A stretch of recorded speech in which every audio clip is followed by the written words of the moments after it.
Our next guest believes the U.S. consumer will remain strong and drive the economy into 2024. Joining us now is Meredith Whitney, Advisory Group CEO, Meredith Whitney herself. Thank you for being here, as always. Thank you so much for having me, as always. Well, I like your data because you get granular. You look at, what the banks put out, what everyone's putting out. We're all trying to read the tea leaves on the consumer. We just got the jump in household debt, for instance, from the New York Fed. What are you seeing? I think that study is really interesting because it pinpoints the age group that I call the avocado toast generation, which is 18 to 38. And they have jobs, so they have money. But what they don't have is wealth because they don't own homes. So the bulk of that group owns less housing than they've owned in the past. So new home buyers are getting older, and that group, that cohort, owns less housing than they've ever owned. 86% do not own homes. That was one of our survey questions. So there's no forced savings, and they like experiences. They like Instagram moments. They're not saving. So they're spending what they have. And as long as they have jobs, they'll keep spending. Now, the group that is doing incredibly well and who has so much cushion is the group that's over 38 that owns homes. So that's doing incredibly well. $21 trillion of equity has been created over the last decade, and home prices have gone up, over $23 trillion worth. So they've got a lot. They're sitting on a lot of equity. Now, here's where things get interesting. Over 70% of the housing stock, all U.S. residential housing, is owned by people over 50.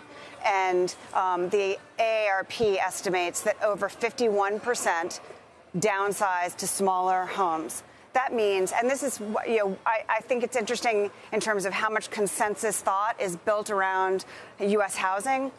People think that there's mortgage lock because people don't want to sell their homes to get into another home with a higher mortgage rate. Well, older people don't have big mortgage debt outstanding. They can sell, and if you look at markets like Naples, 58% of home purchases last year in Naples were all cash. So people are downsizing, taking equity out, taking some of this $21 trillion of equity out, and buying all cash deals. Now, where this gets challenging is where the boomers have to sell their homes to somebody, and that becomes an affordability issue. And what's even more challenging is the states that I think are going to have the biggest challenges, have older populations. So all the states in the tri-state area, Connecticut, New Jersey, New York, Pennsylvania, Ohio, Illinois, they all have older demographics. They have much lower job creation. And so unless they lower their home prices, they're not going to see activity. So I think what you've seen is 4 years where people really haven't sold. Like the peak in existing homes, home sales was back in 2005. So people have avoided selling their homes. And that doesn't mean they can't. They just have to lower their prices. And with higher rates, home values are worth less. So I think over the next year, and this is going to be a multi-year phenomenon, you're going to see a leg down in housing. Now, that doesn't mean anything horrible for the consumer because, like I said, equity cushions are so big in the folks that own homes.